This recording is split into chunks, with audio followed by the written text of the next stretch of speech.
Tony और बंटी कबूतर की शादी को 6 साल हो चुके थे, लेकिन अभी भी दोनों की बिल्कुल नहीं बनती थी। इसका कारण था बंटी कबूतर का शराब पीना। बंटी कबूतर रोज शराब की बोतल पीकर लड़खड़ाता हुआ गिरता फिरता घर वापस आता था। ए टोनी महारानी, पूरा दिन अपने बेटे के साथ लगी रहती है, अपने आदमी की तुझको बिल्कुल फिक्र नहीं है। चल जल्दी से खाना लगा, मुझे बहुत तेज भूख लग रही है। जी मैंने आपसे कितनी बार कहा है, आप शराब पीकर घर मत आया करिए। अरे ये मेरा घर है, तू कौन होती है मुझे घर से रोकने वाली? मैं आपकी पत्नी हूँ और ये आपका बेटा टोनू। टोनू को आपसे बहुत डर लगता है। तब आप नशे की हालत में घर आते हो तो टोनू को बहुत डर लगता है। आप मेरे लिए नहीं तो कम से कम अपने बेटे टोनू के लिए तो शराब छोड़ दीजिए। ये मेरा बेटा है, भला मुझसे क्यों डरेगा? तू भी कुछ भी बोलती है अनाप शनाप। टोनू अपने पिता के डर से अपने कमरे में भाग जाता है। टोनी, तूने मेरे बेटे को अपनी वाल डरपोक कर दिया।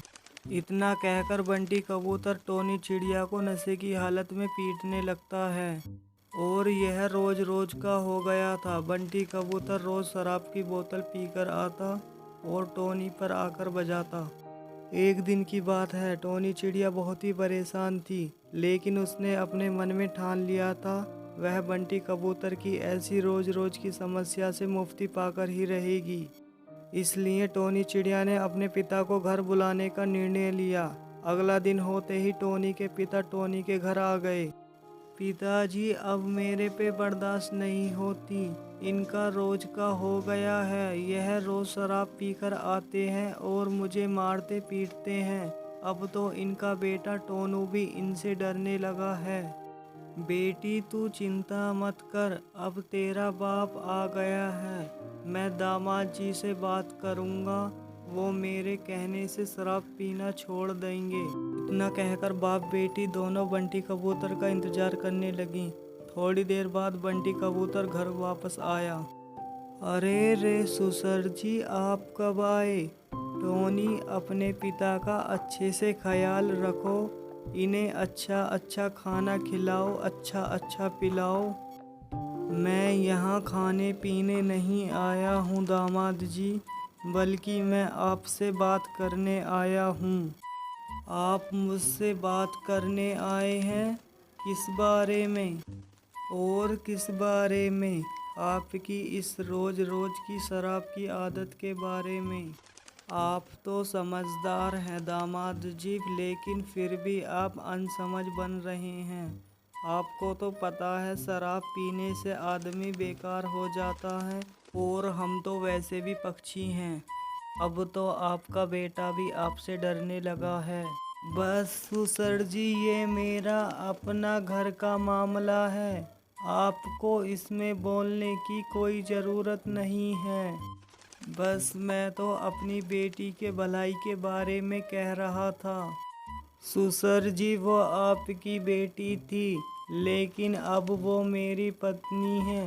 अब मैं इसे मारूं, पीटूं, कुछ भी करूं, इससे आपको कोई मतलब नहीं है। नहीं दामाद जी, अभी मेरी बेटी का बाप जिंदा है, मैं आपकी पिटाई के लिए इसे नहीं छोड़ूंगा।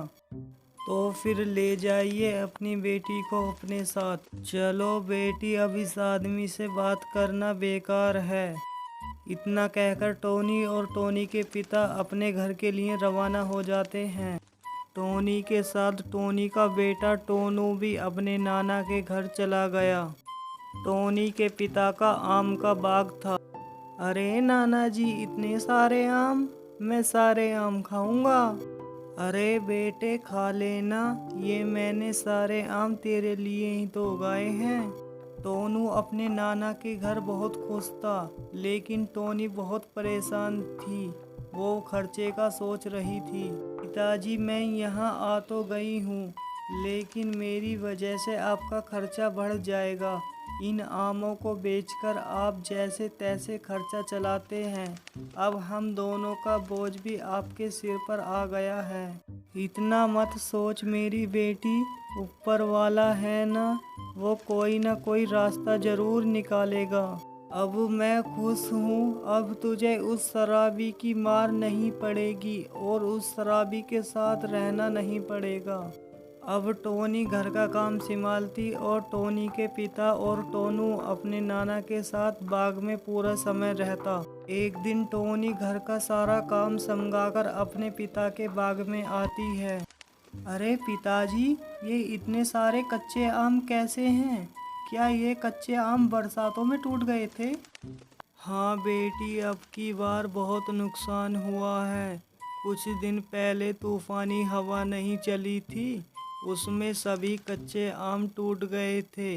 उस समय आम पूरी तरह से पके नहीं थे। अगर पिताजी मैं इन कच्चे आमों को बाज़ार में बेचना शुरू कर दूं, तो हमारे ये आम भी बिक जाएंगे और हमारा पीछे हुआ नुकसान की भरपाई हो जाएगी और हमारा घर का खर्चा भी अच्छे से चलने लगेगा। हाँ बेटी, आइडिया बुरा भी नहीं है।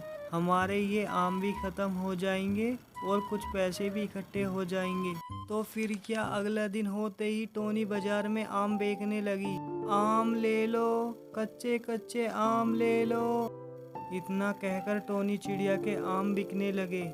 शाम तलक टोनी चिड़िया के आम खूब बिकने लगे।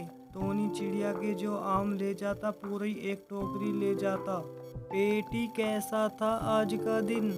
बहुत अच्छा था पिताजी, मेरे आम लोगों को बहुत पसंद आए और वह सारे आम बहुत जल्दी बिक गए।